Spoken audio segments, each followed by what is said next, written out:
Баршаңызға қайырлы күн, құрметті көрермендер, менің каналыма қош келдіңіздер. Бүгін біз өте дәмді, табиғи және пайдалы турецкий лимонад дайындайтын боламыз.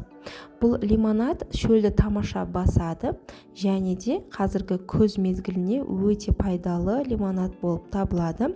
Бұл турецкий лимонад С витаминге өте бай. Түсі қанық, өте әдемі, ал дәмі болса керемет, тамаша шөлді басады. Үйдің дәмді рецепттерін жіберіп алмас үшін каналға тіркеліп алыңыз және барлық ингредиенттердің өлшемін видеоның астында описание бөлімінде қалдыратын боламын.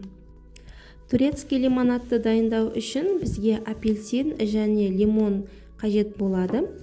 Мен екеуінде бір күн алдын морозильникте қатырып алдым. Егерде лимонды ұнатпасаңыздар, тек апельсиннен жасауға болады, немесе тек лимонмен жасауға да болады. Мен мұнда екеуін ассорти қылып жасадым. Өте ерекше дәмді болып шығады. Екеуін міндетті түрде қатырып алыңыздар. Бұл лимонадтың ерекшелігі осында.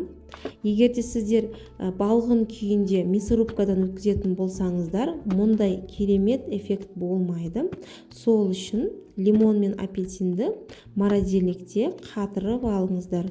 Кейін әдемілеп турап мясорубкадан өткізетін боласыздар.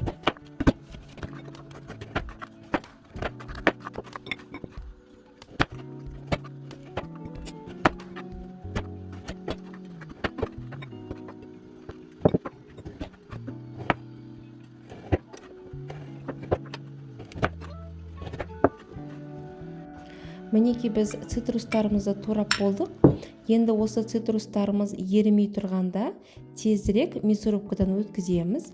Сонда біздің лимонадымыз ерекше болып шығады.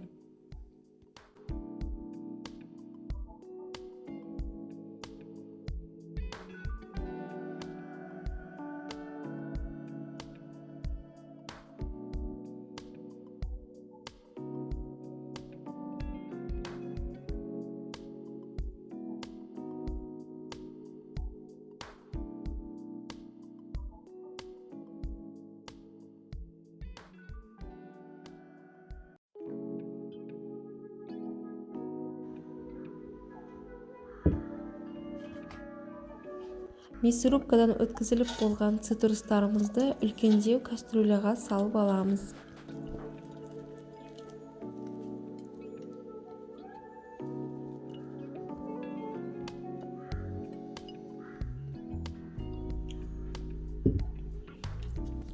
Енді осының үстіне құмшекерімізді саламыз.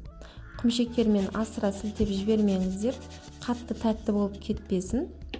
Сөйтіп үстіне қайнап тұрған кипятогымызды құямыз. Одан кейін лимонадымызды жақсылап бір араластырып, суығанша күтетін боламыз.